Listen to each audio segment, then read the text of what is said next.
Hello and welcome to this month's Focus on Local History. We're going to be talking about Kaukauna Klub, Kona Cheese, South Kaukauna Dairy. It's been known by many different names. Our story starts way back in 1838. That's pretty far back. With a man named Peter Fosbender. Peter Fosbender came to the United States from Prussia, Germany. And he lived for a while in Ellington, where he started his own cheese factory. His two sons got into the cheese business. One of them went to Hollandtown and started White Clover Dairy, which is still there today. The other son, who we're focusing on, is Hubert, and Hubert started the South Kaukauna Dairy Company. Now, originally, Hubert was somebody who delivered beer to local bars. He was a beer distributor. But he also sort of made cheese on the side as a hobby, and he would deliver his homemade cheese to the bars, and people liked it. It was a special cheese that wasn't solid like for sandwiches. It was spread on crackers and that sort of thing, which made it really popular with supper clubs. People were telling him, you should probably turn this into your business. Well, luckily or unluckily, Prohibition happened, and beer distribution kind of didn't exist anymore. So he fell back on the cheese business, which turned out to be about the best thing that ever happened to him. So that got bigger and bigger, especially because no one's drinking anymore. So they got to eat the cheese, I guess. He opens up a small factory on 3rd Street in Kaukauna before moving it over to East 4th Street, which is where most people would know it from if they were around long enough. Today it is the location of Fosbender Park, named after him. That is where there is now a statue that looks kind of like this, and also the statue of Electa Quinney. So it's right next to the bank there, which I refer to as the F&M Bank, but it's not. I don't even know what the bank is now. But I grew up with it being F&M. So he was in this business for quite a while. It grew and it grew and it grew.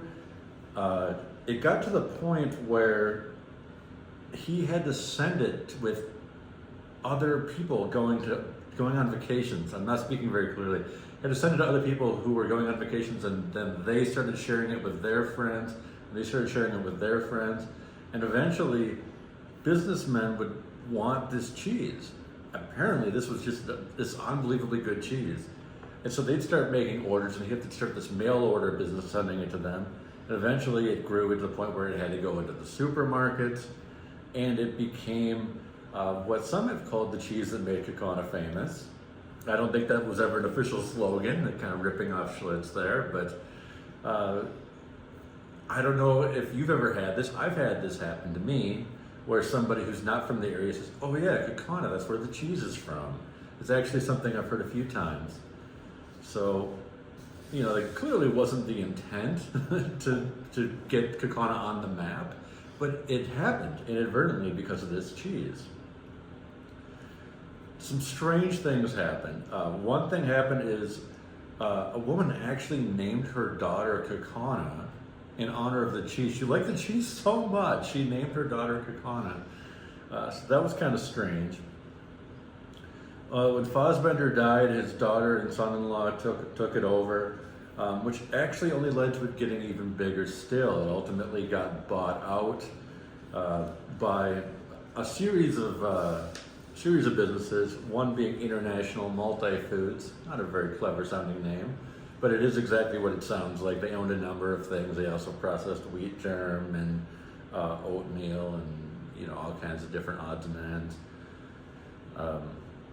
And then from International Multi-Foods, it went to Bell. So now I believe it's called Bell Kaukauna, I think is what it's called. I don't know, Jenny's giving me a blank face. But I think it has Bell in the name now. But it went through a series of hands. This is how this works. Businesses buy up subsidiaries and they sell them off, so it's gone through a few hands. At its peak, Kona Cheese had 75 local employees, not including the distributors and whatnot. And at the holiday time, it would double to 150. So apparently people love their Christmas cheese. They had to double their workforce just to get the cheese out the door. They also partnered with some other chain stores, including a place called the Sweden House, which I'm not familiar with, but apparently it's sort of like a buffet. And another one called Mr. Donut, which is now owned by Arby's. So they're no longer affiliated with Mr. Donut because Mr. Donut got bought up by Arby's. But if you're familiar with that chain of donut stores, apparently they're more an East Coast thing. When International Multi-Foods was added to the New York Stock Exchange, they celebrated by having a 1-ton block of Kaukauna cheese set out in front of the New York Stock Exchange, and they would cut off slices throughout the day to hand out to people. So I guess that's a thing you do. You get a 1-ton block of cheese and say, "Here, try our cheese. We're a new business that's on the stock exchange." So that is good, I guess. The business got bigger and bigger still, and had to take on several management levels. I got a couple photos here. The day-to-day operations were handled by a guy named Gary Yuso. If you worked there, you probably knew Gary. And above him was a man named Paul Taylor. Maybe you knew him, I don't know. Again, with only 75 employees, I figured most people probably knew everybody, but I never worked there. I can't speak to that.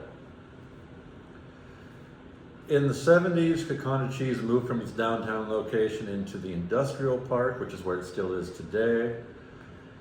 And really, that's about it. I mean, I have a bunch of notes here. I've got 5 pages of notes here on individual employees and the times that they spent there, how many years were there. One employee was there for at least 25 years. Her name was Joan Heindel. I don't know if anyone ever beat that, but she was celebrated for 25 years with the company. So just all kinds of stuff here.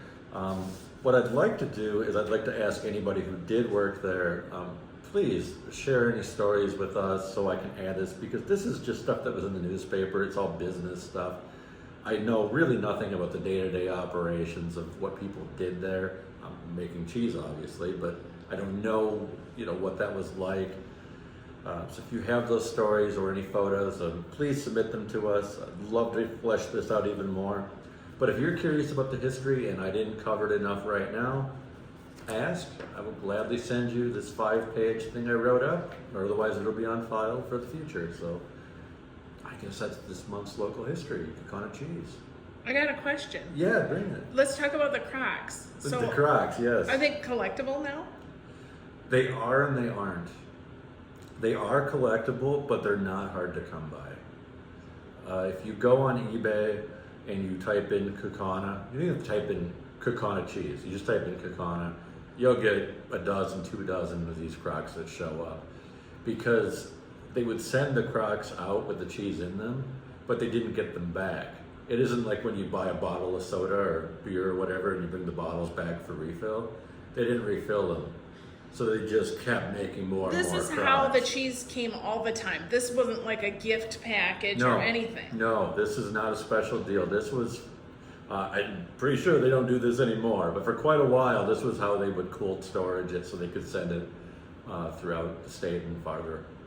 So, yeah, no, I mean, they're collectible, but they're not really worth anything. That's all I got. Okay, well, yeah, feel free to reach out to us. Otherwise, we'll see you next month.